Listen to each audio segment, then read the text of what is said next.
Se estará hablando sobre la regulación de triglicéridos mediante el suplemento alimenticio en equinos. Como introducción, los caballos son animales con altos índices de energía, por lo que al ser sometidos, por lo que al ser sometidos al estrés va a provocar requerimientos nutricionales importantes. Por ello es importante involucrar lo que son los suplementos. El suplemento es un producto que se va a añadir a una dieta normal para así aportar los nutrientes o sustancias bioactivas.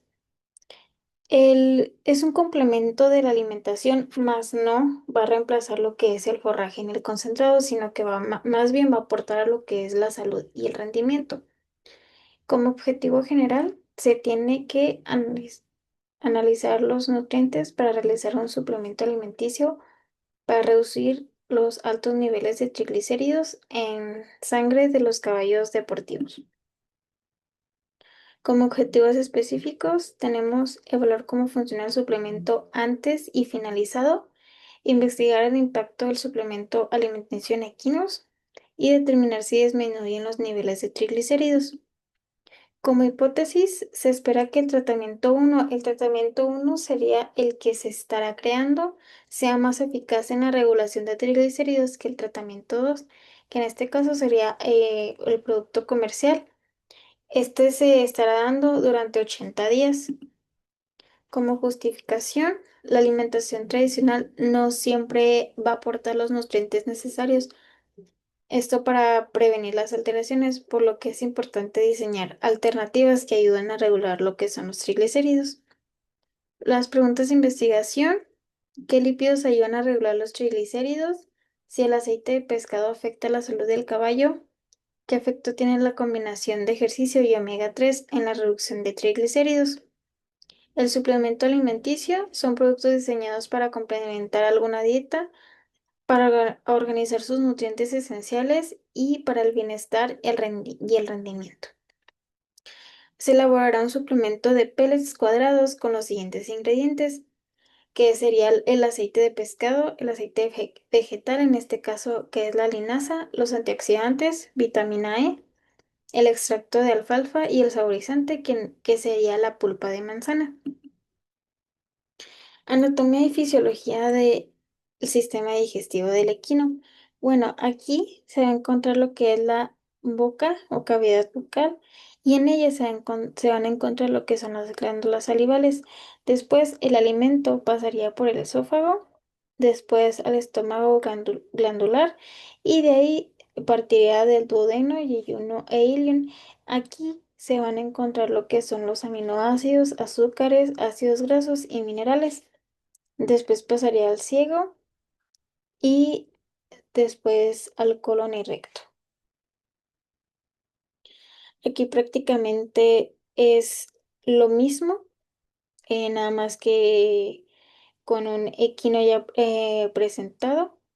Aquí se va a encontrar lo que es la cavidad bucal, pasaría al esófago y aquí se va a encontrar el intestino delgado, el estómago, y en esta parte de aquí se encontraría el recto.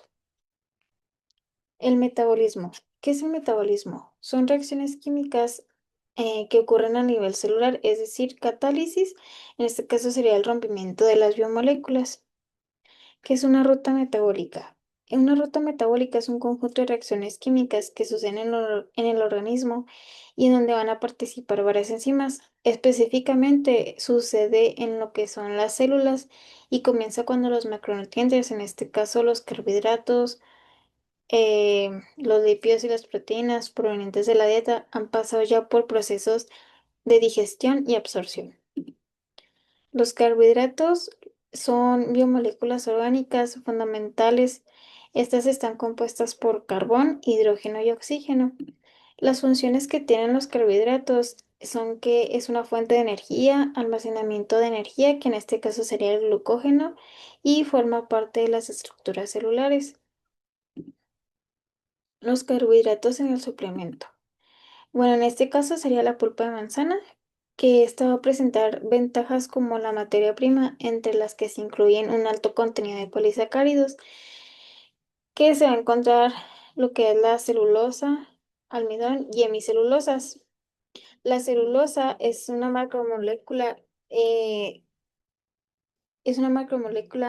de un 1,4 beta de glucano. Es una célula sin ramificar de las moléculas de glucosa unidas mediante enlaces beta 1 glucosídicos.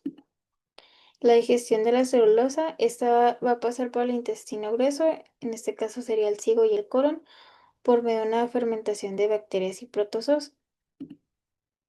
La hemicelulosa, estos polisacáridos son sintetizados en los cuerpos de Golgi y son polímeros de un número de pentosa y hexosa. Sin embargo, los carbohidratos de manzana se clasifican en cicloglucano, 1, beta de glucano, con ramificaciones de xilosa, que pueden contener moléculas adicionales de galactosa y fructosa. La digestión de la hemicelulosa, esta se da en el ciego mediante enzimas. Estas actúan al interior de la molécula. Las enzimas son beta 1 glucanasa, esto liberando la celobiosa, y el beta de glucósido glucohidrolasa, que sin embargo la digestión de la hemicelulosa se da en el intestino grueso, en este caso el colon y el ciego. El almidón son dos polisacáridos, 20 a 30% de amilosa y el 70 y 80% de amilopectina.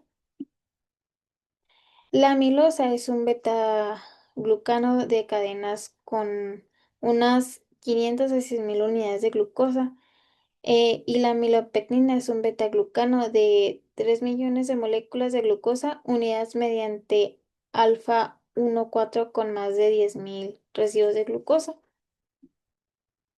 La digestión del almidón, esta comienza en la boca con la enzima alfa-amilasa salival, iniciando el rompimiento de los polisacáridos en el intestino delgado.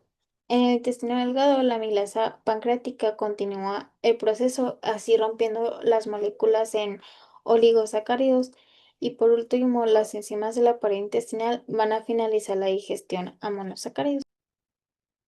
Ahora pasaremos a la glucólisis, comenzando por qué es la glucólisis. Bueno, la glucólisis es una ruta metabólica en la que una molécula de glucosa de 6 carbonos se va a transformar a dos moléculas de piruvato de 3 carbonos cada uno, y lo que va a hacer es que va a liberar energía en forma de ATP y NADH. ¿En dónde se lleva a cabo? La glucólisis se lleva a cabo en el citoplasma de las células. ¿En qué parte del organismo? Bueno, esto ocurre en las células que utilizan glucosa como fuente de energía, especialmente en el músculo, cerebro e hígado. ¿Por qué se relaciona con el proyecto? Bueno, la glucólisis lo que va a hacer es que va a aportar la energía necesaria para el metabolismo y va a favorecer la utilización de grasas y triglicéridos.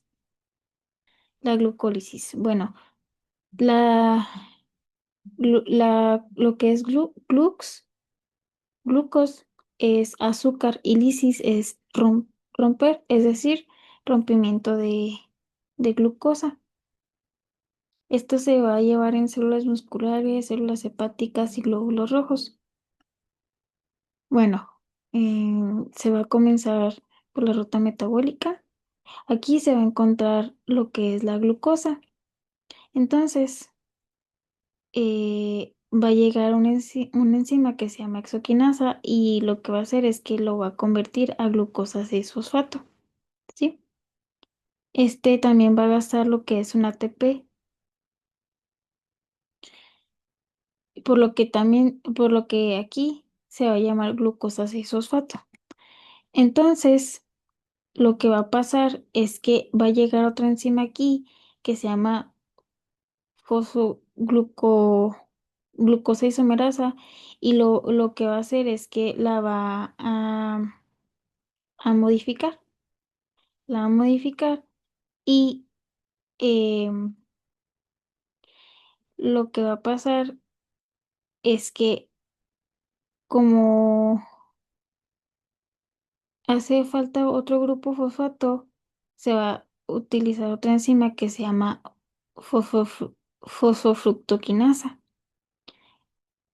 y la va a cambiar a fructosa 1,6 bifosfato.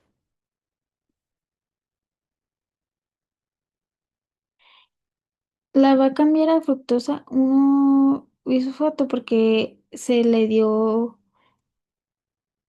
dos fosfatos y una fructosa. Por eso se llama fructosa 1,6 bifosfato. Aquí se puede apreciar que uno está en el carbono 1 y la otra en el carbono 6. Después, lo que va a pasar es que se va a dividir, se va a dividir y uno se va a llamar dihidroxiacetona fosfato y la otra gliceraldehído 3 fosfato.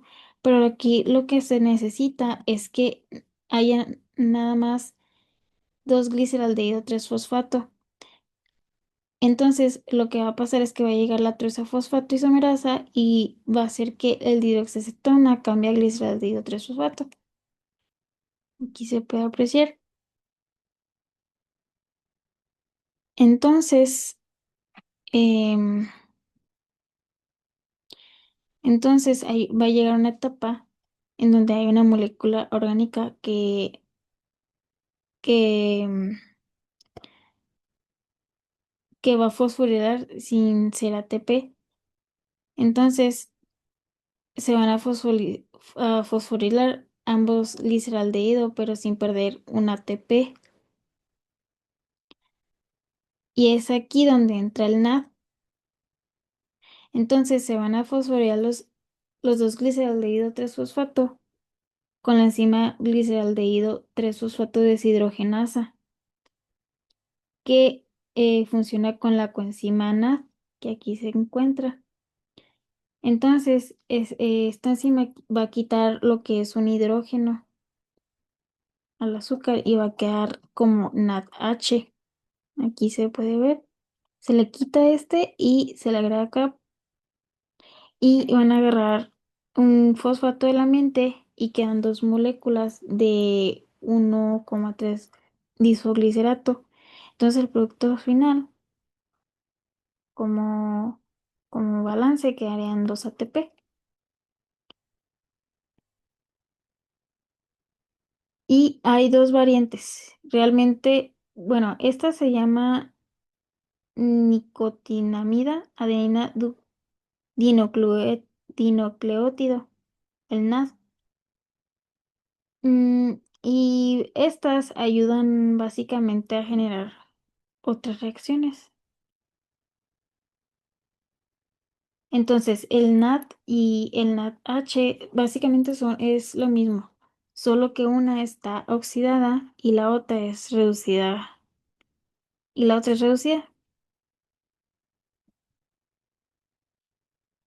Bueno, así que la siguiente enzima que se está utilizando es el gliceraldehído 3 fosfato deshidrogenasa, la cual no funcionaría sin el NAD.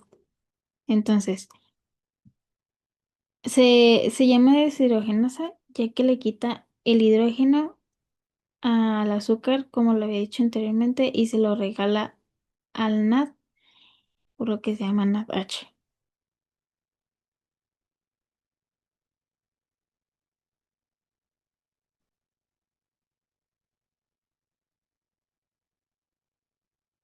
Entonces, ahora cada ADP se acercan al 1,3 glicerato y le van a robar un fosfato a cada uno de ellos, convirtiéndolos en lo que es un ATP por medio de la enzima fosfogliceratoquinasa. Aquí se encuentra.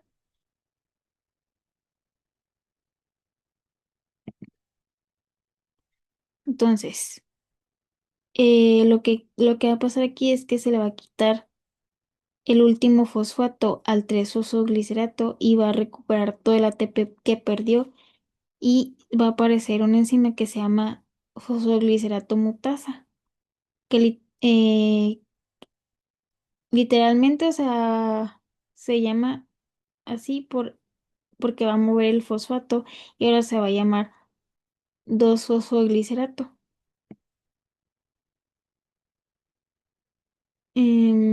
Entonces se va a deshidratar. De esta manera, lo que va a pasar es que el fosfato se vuelve más inestable y fácil de robar, así que así que va a llegar una enzima que se llama enolasa. Y entonces esta lo que va a pasar es que le va a quitar una molécula de agua al 2-fosfoglicerato y se va a transformar en fosfoenolpiruvato. Ahora los ADP se quedaron así y lo que va a pasar es que pueden robar los fosfatos por una enzima que se llama piruvato quinasa, obteniendo allí al final una molécula de piruvato. Poco eficiente energéticamente hablando, solo ganamos 4 ATPs, pero se gastaron 2, entonces realmente solo quedaron 2 ATPs. ¿Qué es la gluconogénesis? Bueno, la gluconogénesis es un proceso metabólico mediante el cual se va a sintetizar glucosa a partir de precursores como lo es el lactato, el glicerol y aminoácidos glucogénicos. ¿En dónde se lleva a cabo? Bueno, esta se lleva a cabo principalmente en el hígado y en menor proporción en el riñón, que estos órganos van a actuar como productores de glucosa para el resto del organismo. ¿En qué parte de la célula se lleva a cabo? Una parte se lleva a cabo en la mitocondria, otra en el citoplasma y en pasos finales en el retículo endoplasmático. ¿Por qué se relaciona con el proyecto? Bueno, la gluconogénesis va a asegurar la disponibilidad continua de glucosa, lo que va a mantener un equilibrio energético en el caballo y modula el uso de lípidos y triglicéridos. A continuación, se estará diciendo la ruta metabólica de la gluconogénesis, iniciando por el paso uno. El piruvato reacciona con una molécula de dióxido de carbono y agua, esto para convertirse en lo que es el oxalacetato mediante la enzima piruvato carboxilasa. Entonces también va a ayudar una coenzima que es el ayudante de la enzima que se llama biotina, ¿sí? Y también aquí va a producir lo que es un ATP y también va a producir un hidrógeno. Una vez formado el oxalacetato, debe convertirse a lo que es el malato para poder salir de la mitocondria, ya que no puede atravesar la membrana mitocondrial porque carece de un transportador específico. Entonces requiere de una enzima llamada malato deshidrogenasa mitocondrial, que mediante la oxidación de la coenzima reducida y el ion hidrógeno para formar el malato. La coenzima es NAD, ¿sí? Y como les comento, y el hidrógeno para formar lo que es el malato.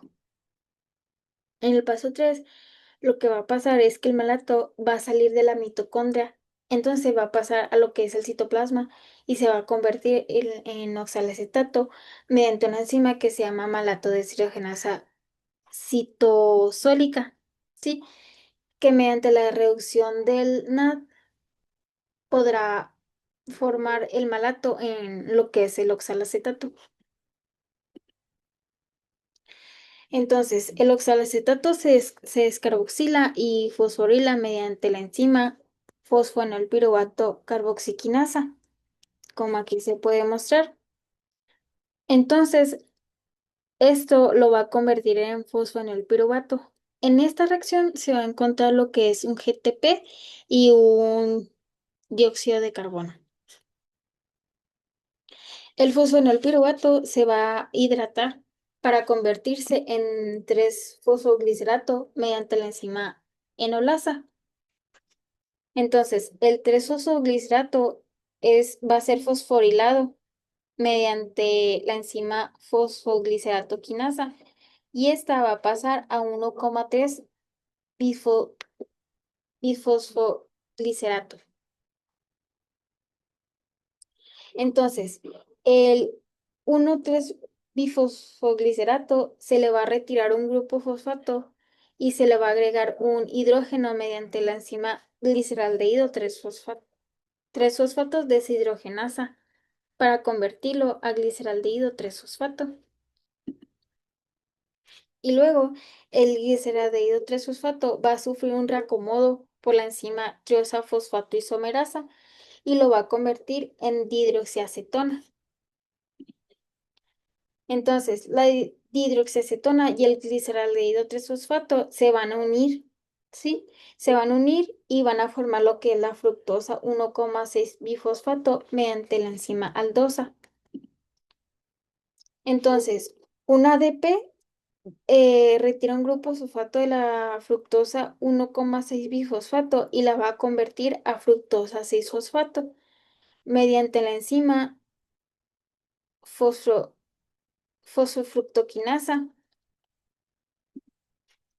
Entonces, la enzima fosfohexaisomerasa va a realizar lo que es una modificación en la estructura de la fructosa 6-fosfato y la va a convertir a glucosa 6-fosfato.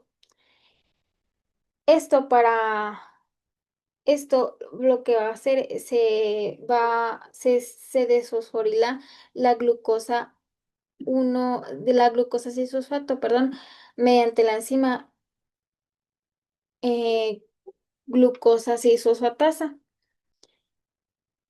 y la va a convertir ya como producto final en lo que es glucosa. Glucogenólisis. La glucogenólisis es el proceso metabólico mediante el cual el glucógeno almacenado en el hígado y en el músculo se degrada para producir glucosa disponible.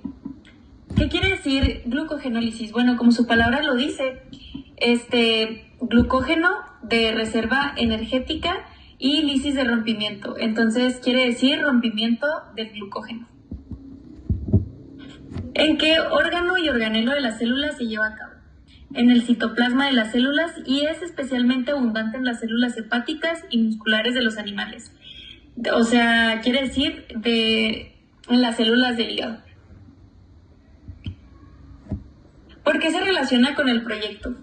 La glucogenólisis es el que proporciona la primera fuente inmediata de energía para el músculo del caballo durante el ejercicio. Bueno, aquí todos los seres vivos, y pues ahora hablando de caballos, siempre ocupamos de la glucosa y hay veces en donde pues la glucosa no se encuentra, entonces aquí entra la glucogenólisis, que viene siendo nuestra primera fuente de energía. Bueno, para comenzar, básicamente el glucógeno fosforilasa va a ir liberando moléculas de glucosa. A este proceso se le llama fosforólisis. Por ende, esta enzima son los enlaces que rompe los alfa 1,4 para ir liberando moléculas de glucosa 1-fosfato. Cuando la enzima llega a 4 glucosas, antes de la ramificación no puede seguir su camino, entonces entra otra enzima de ramificadora. Esta agarra 3 moléculas de la ramificación principal y la enzima ramificadora puede romper el alfa 1,6.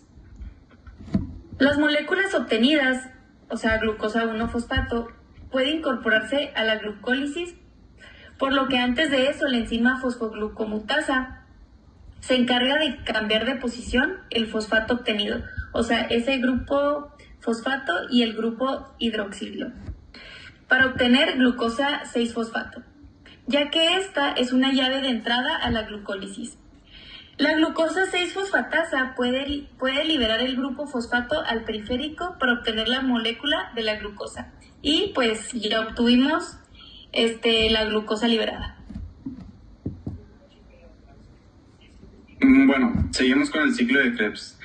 Se da en el músculo esquelético, igual cuando hay ejercicio físico, en el músculo cardíaco, cuando es la contracción continua.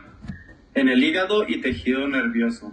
Esto en el organelo que ocurre es en la mitocondria.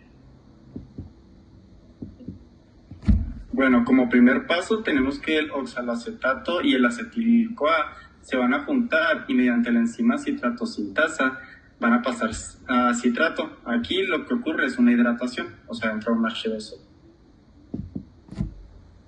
Lo que sigue es el citrato, pasa a cisaconitato por mediante la enzima aconitasa, y aquí lo que sucede es una deshidratación. Después el cisaconitato pasa de isocitrato mediante la misma enzima aconitasa. Aquí vuelve a entrar un H2O, un agua. El isocitrato pasa a alfa-cetoglutarato mediante la alfa-isocitrato deshidrogenasa. Aquí entra un NAD que aquí le quita un grupo fosfato y se hace un NADH. Hacen como un intercambio. Bueno, el alfa-cetoglutarato pasa a succinil-CoA. Esto mediante la enzima alfa-cetoglutarato deshidrogenasa, y aquí liberamos un dióxido de carbono.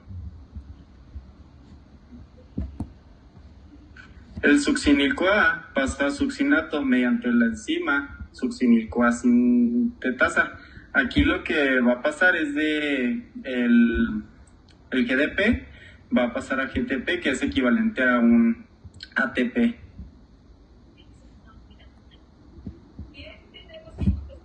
El succinato va a pasar a fumarato mediante la enzima succinato deshidrogenasa.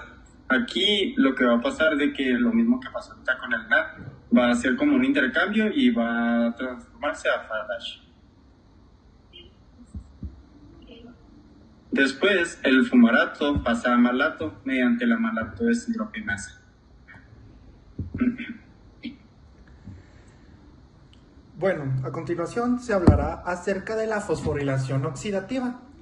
Este es un proceso celular que básicamente aprovecha la reducción del oxígeno para generar enlaces fosfato de alta energía de forma adenosintrifosfato, es decir, la síntesis del ATP. Básicamente se lleva a cabo en las mitocondrias de las células eucariotas. Específicamente la vamos a encontrar en la membrana mitocondrial interna. Todo esto se relaciona ya que los triglicéridos se degradan en ácidos grasos.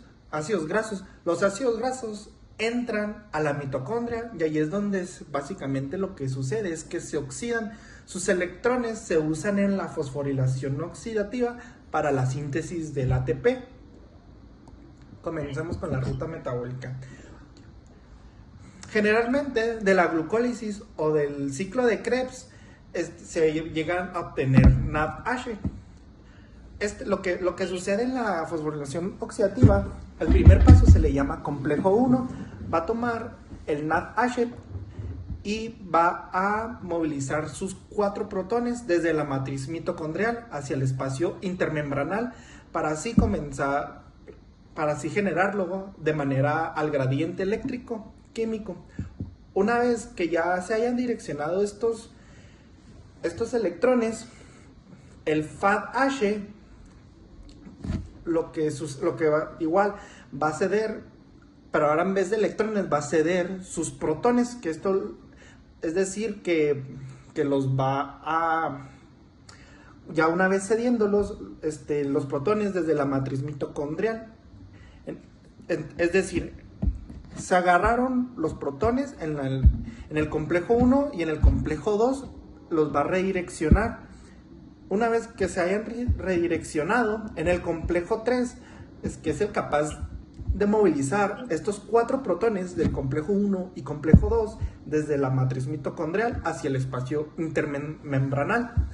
Los electrones del complejo 3 van a ser transferidos por un componente móvil llamado citocromo C, que básicamente los va a transferir al complejo número 4, que en el complejo número 4 simplemente va a crear una molécula de agua, es decir, ya se gastaron 2 electrones en este momento, y una vez que se hayan gastado estos 2 electrones, va a liberar otros 2 electrones, Por ende, en sí se liberaron 4 electrones, pero como se liberó una molécula de agua, ahí se gastaron 2 electrones.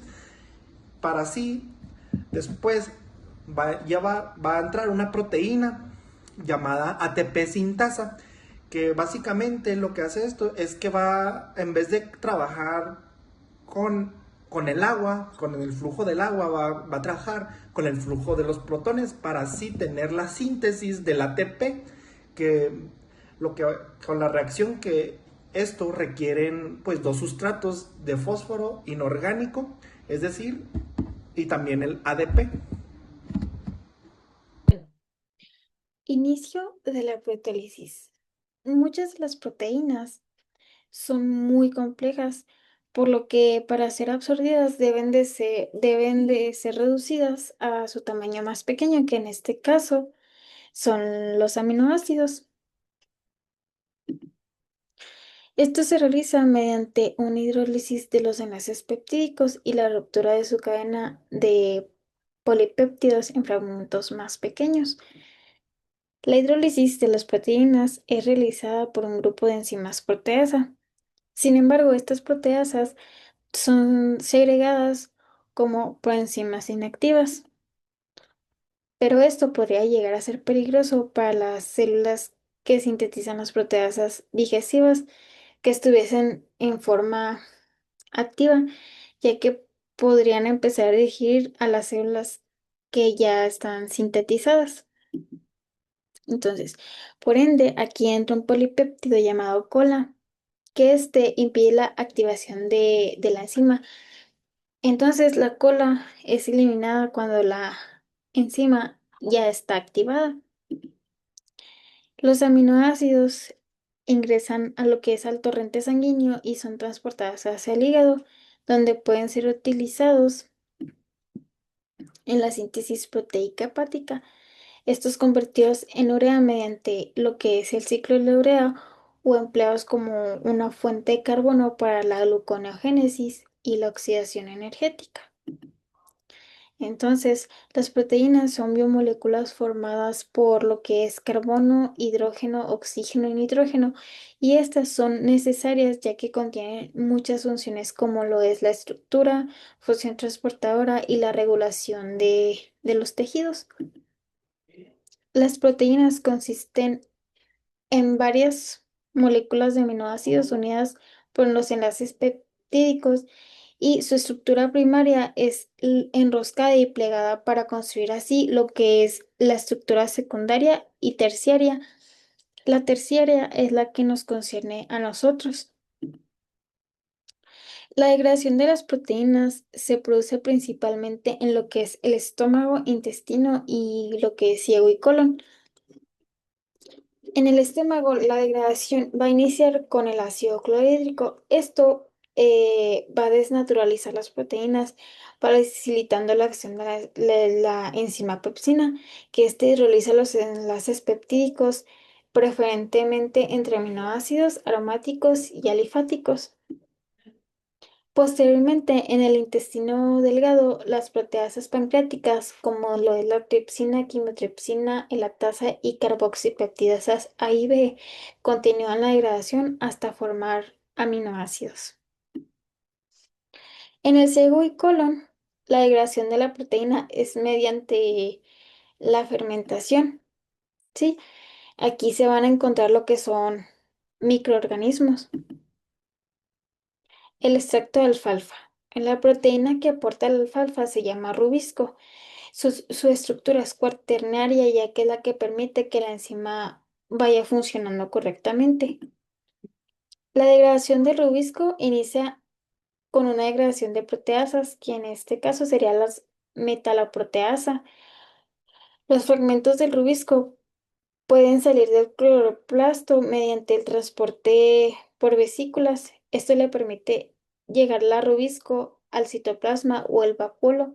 En el vacuolo van a entrar las enzimas proteasas que van a degradar los péptidos a aminoácidos libres. Los aminoácidos que tenemos como resultado se usarán para sintetizar lo que son las proteínas y también el metabolismo energético.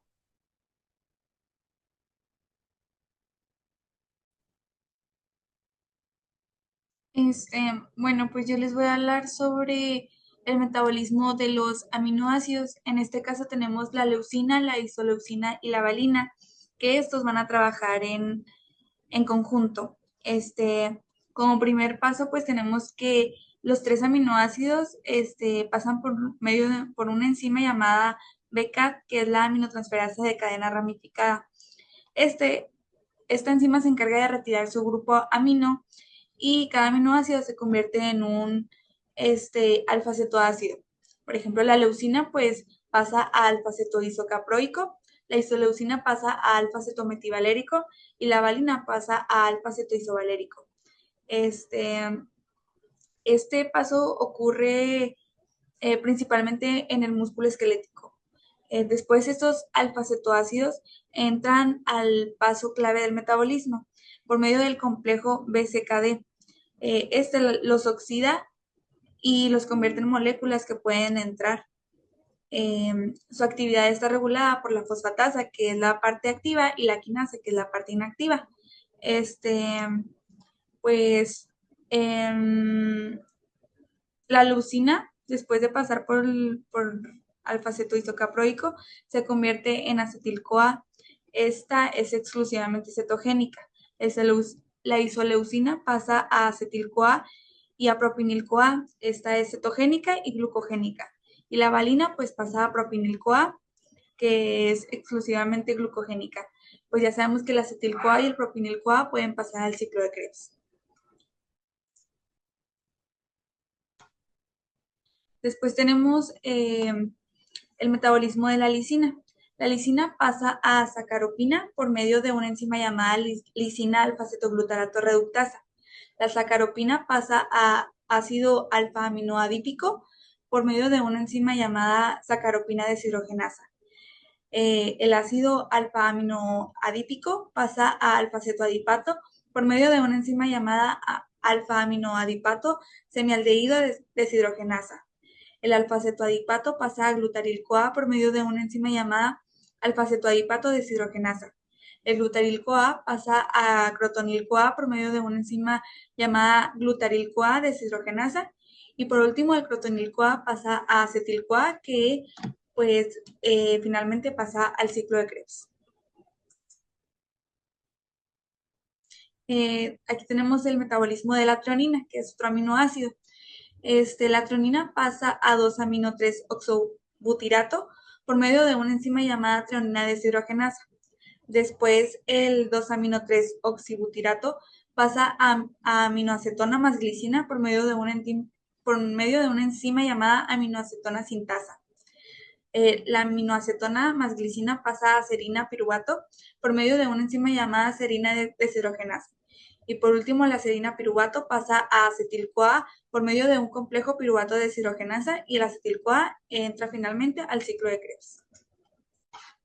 Bueno, pues el ciclo de la urea. Como primer paso, pues tenemos la activación, que esta pasa en la matriz mitocondrial, que es la formación del de carbomoil fosfato, perdón, por medio de una enzima llamada carbamilfosfato sintasa 1. Y como producto, pues tenemos el carbamilfosfato. Después, se forma la citrulina por medio de una enzima llamada ornitina transcarbamilasa. Y ya cuando tenemos la citrulina, sale al citosol por medio de un transportador. Después, se forma la arginosuccinato, que, pues como sustratos tenemos la citrulina, el aspartato y el ATP. Y por medio de una enzima llamada arginosuccinato sintasa, y tenemos como producto, pues, el arginosuccinato. Aquí llega el segundo nitrógeno aportado por el aspartato. Después se forma el fumarato y la arginina por medio de una enzima llamada arginosuccinato liasa. Y después se forma la urea y la regeneración de la ornitina. Pues ahí en ese paso, por medio de una enzima que es la arginasa, pues sale la urea y pues como el desecho y pues la ornitina vuelve a entrar a la mitocondria para poder regenerar el ciclo. Pues, ¿qué es el ciclo de la urea? El ciclo de la urea se define como una serie de procesos enzimáticos en las células hepáticas que convierten el amoníaco tóxico producido por la descomposición de exceso de aminoácidos en urea para su excreción en la orina. Pues como dice, pues prácticamente es el ciclo de la urea se encarga de desechar ese producto tóxico que vienen de los aminoácidos, que es el amoníaco.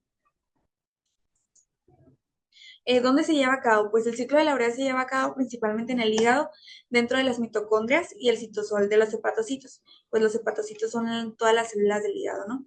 El hígado es el órgano donde se realiza completamente este proceso para eliminar el exceso de amoníaco tóxico del cuerpo. Pues como ya se los mencioné. ¿Qué relación tiene con el proyecto? Pues el ciclo de la urea necesita mucha energía. Cuando un equino recibe suplementos que aumentan la carga de nitrógeno, el hígado debe de trabajar más para eliminar el amonio y obtener esa energía extra para activar la beta-oxidación. Al usar más lípidos para producir energía, los triglicéridos disminuyen, perdón. Bueno, vamos a empezar con los lípidos. Los lípidos son moléculas hidrófobas que pueden originarse completamente o en parte a través de condensaciones de tioésteres o unidades de isopreno. Pues sus funciones son aportadores de energía, estructuradores de la membrana celular y protectores de órganos, mediadores hormonales, entre otros, por lo que se convierten en indispensables para la vida. Digestión y absorción. Los triglicéridos de los alimentos se descomponen en ácidos grasos y en monoglicéridos, gracias a las lipasas pancreáticas. Estos productos se absorben en el intestino delgado y se reensamblan en kilomicrones, que son las lipoproteínas, para transportarse por la sangre. Catabolismo. Los triglicéridos almacenados en el tejido adiposo se descomponen en glicerol y ácidos grasos. Los ácidos grasos se degradan en la mitocondria mediante la beta-oxidación, un proceso que los convierte en acetil-CoA. El acetil-CoA entra al ciclo de Krebs, donde se produce ATP.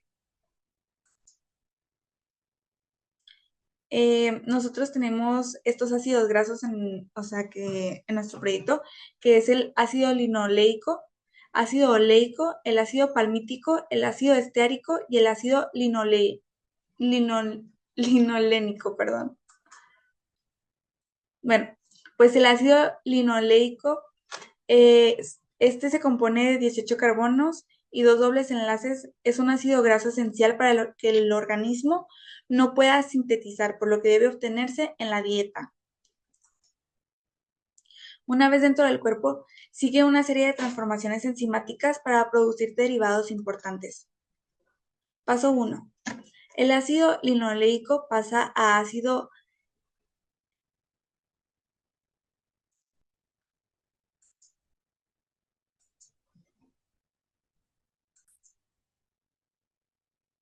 Bueno, como primer paso tenemos que el ácido linoleico pasa a a ácido,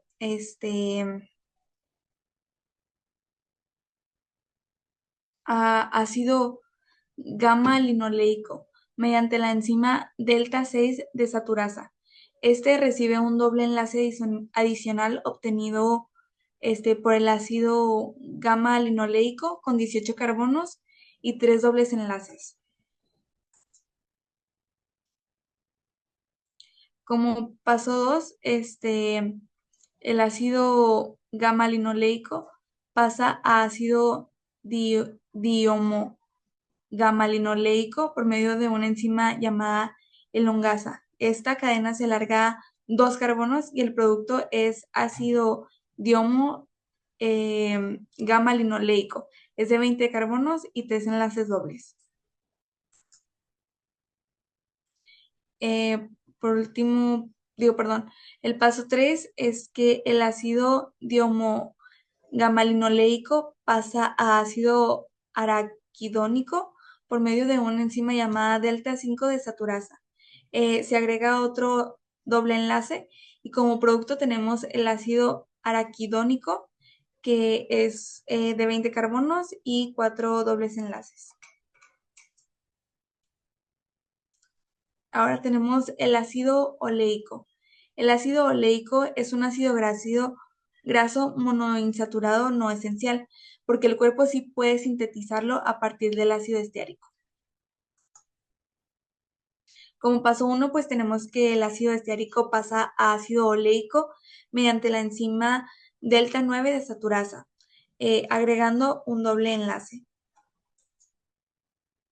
Como paso 2, tenemos que el ácido oleico pasa a ácido eicosenoico por medio de una enzima llamada elongasa, que aumenta la cadena a 20 carbonos.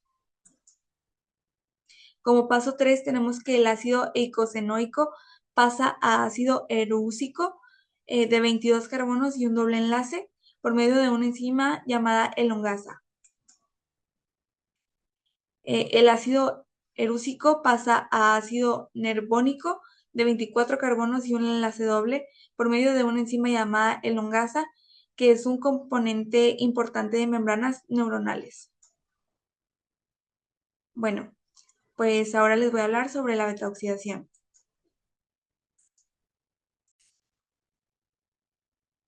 Bueno, para empezar, la betaoxidación es una ruta que rompe todos los ácidos grasos en la mitocondria para obtener acetil-CoA, NADH y FADH, que después se utilizan para producir ATP.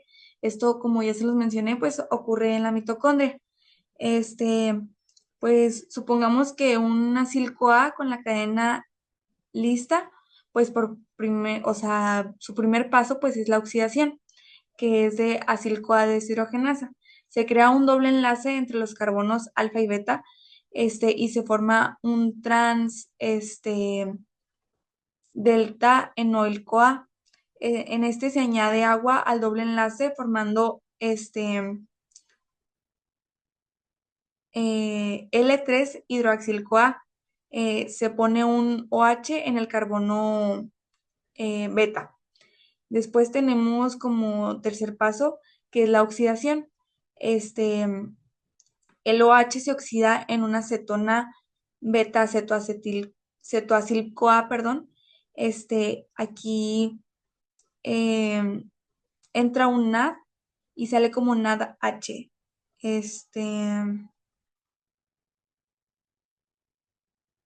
Después entra la teólisis, que es del betacetoacil-CoA, pasa a acetil-CoA por medio de una enzima, pues que es la betacetoacil-CoA tiolasa. Aquí sale el acetil-CoA y queda acil-CoA acortado en 2 carbonos, que vuelve a entrar al ciclo. Aquí tenemos como resultado pues un acetil-CoA que se va al ciclo de Krebs, un FADH que surgió en la primera reacción, que va a la cadena respiratoria, y un NADH que también va a la cadena respiratoria. Y la molécula original se acorta a 2 carbonos, que se repite hasta acabar. Pues como creo que es importante destacar que en la activación el ácido graso más el CoA más el ATP es lo que crea el acetil-CoA, que esto pasa en el citosol. Después pues tenemos que es el transporte. El acetil-CoA de cadena larga se usa la carnitina, pues que es para entrar a la matriz, y las cadenas pares que se terminan produciendo solo acetil-CoA. Cada ciclo aporta electrones como NADH y FADH, como ya se los mencioné, y pues el acetil-CoA. En total, la degradación completa de un ácido graso produce mucho ATP. Por eso las grasas son una reserva energética eficiente.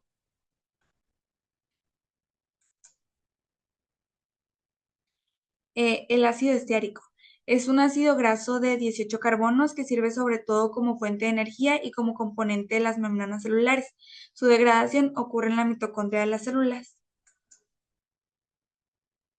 Como primer paso, pues tenemos que el ácido esteárico entra a la célula y antes de degradarse debe activarse. Para eso, la enzima acil-CoA sintetasa lo une con la coenzima A y se forma estearil-CoA. El Auril-CoA entra a la beta-oxidación, como ya se las he explicado. Su cadena se va recortando de 2 en 2 carbonos y en cada vuelta se libera un acetil-CoA. Los acetil-CoA entran al ciclo de Krebs, donde se oxidan por completo y producen CO2, agua y ATP. Después, pues ya vamos a entrar a materiales y métodos, que es como les vamos a explicar todo lo que hicimos en este proyecto. Los materiales que se utilizaron fueron los siguientes en la muestra de triglicéridos. Se utilizaron jeringas de 10 mililitros de la marca Sensi Medical, aguja color azul de 25 por 0.9 milímetros, un tubo de muestra de color morado, Decton Dickinson, una báscula Agriexpo. Todo esto surgió en la Arena Mat, el laboratorio que se utilizó el Pito Science Lab, el químico que fue Lenin Nevares y caballos de raza cuarto de milla. Los materiales que se utilizaron para el desarrollo del pellet pues fueron la pulpa de manzana, que es la vitamina E de la marca Fiel Plus, el aceite de pescado fue del Omega Boost, el aceite de linaza, que es el ST Hippoly, y la alfalfa de primer corte, pasturería El Tata. Y como metodología, pues tenemos que se seleccionaron 3 equinos castrados de la raza cuarto de milla. A cada animal se le tomó una muestra sanguínea para la determinación de triglicéridos. Las muestras fueron depositadas en tubos de recolección correctamente identificados y posteriormente se enviaron al laboratorio para su análisis. Aquí se muestra pues cómo fue todo la recolección sanguínea de estos caballos, que fueron los que ya mencionamos, un cuarto de milla. Después de la toma de muestras, los 3 equinos fueron pesados en una báscula, registrándose diferencias en el peso corporal entre ellos. Para la realización de los pellets, pues en primer lugar se adquirió una paca de alfalfa seca de la pasturería El Pino, que fue de primer corte, la cual fue posteriormente triturada en un molino con mesa Mex, que es de la marca, con el fin de obtener una partícula fina que facilita su mezcla con los demás ingredientes.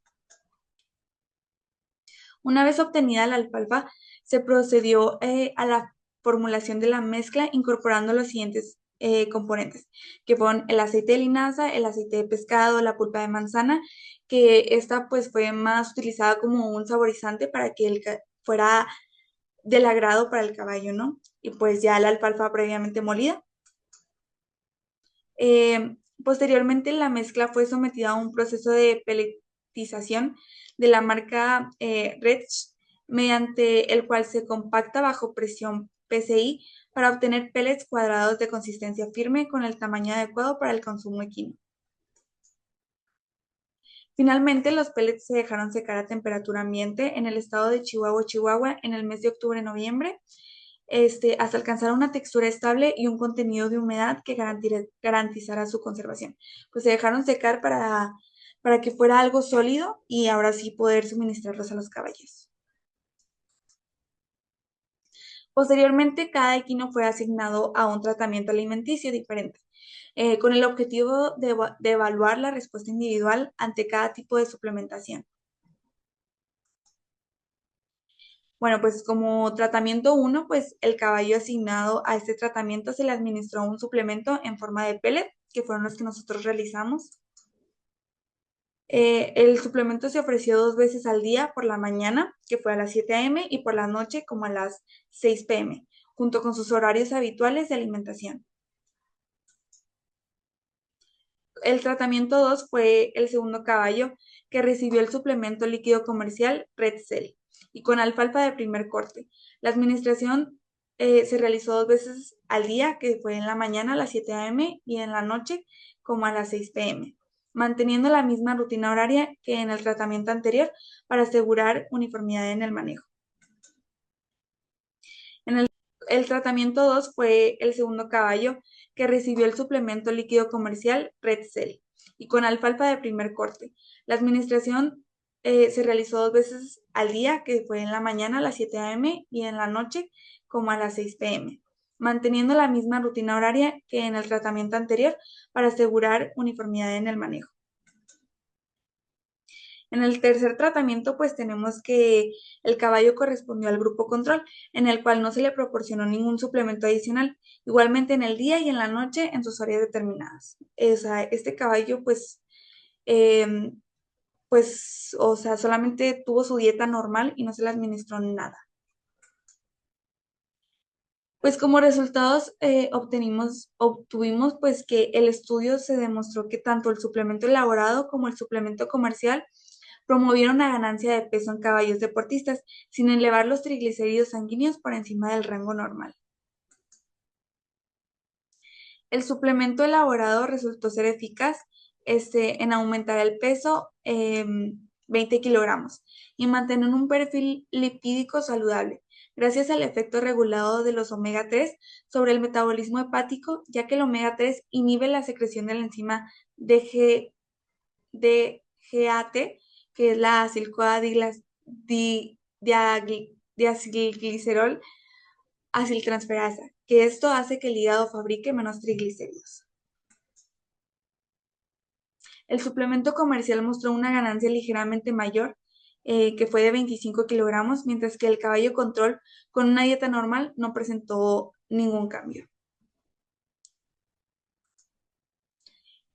Discusión. Pues los suplementos, tanto artesanal como comercial, aumentaron el peso de los caballos, mientras que la dieta normal no generó cambios. Aún con el mayor a grasas, los triglicéridos permanecieron normales gracias al efecto regulador de los omega 3 y al alto gasto energético de los caballos deportistas. Pues como ya les mencioné, gracias al omega 3 pues se inhibieron las enzimas en el hígado que hacen que los triglicéridos aumenten. Como conclusión, pues el suplemento permitió aumentar el peso sin elevar triglicéridos, por lo que es una opción confiable para los caballos deportistas. Ambos suplementos tuvieron resultados similares, por lo que el experimento resultó beneficioso para los equinos. Y pues aquí tenemos toda la bibliografía.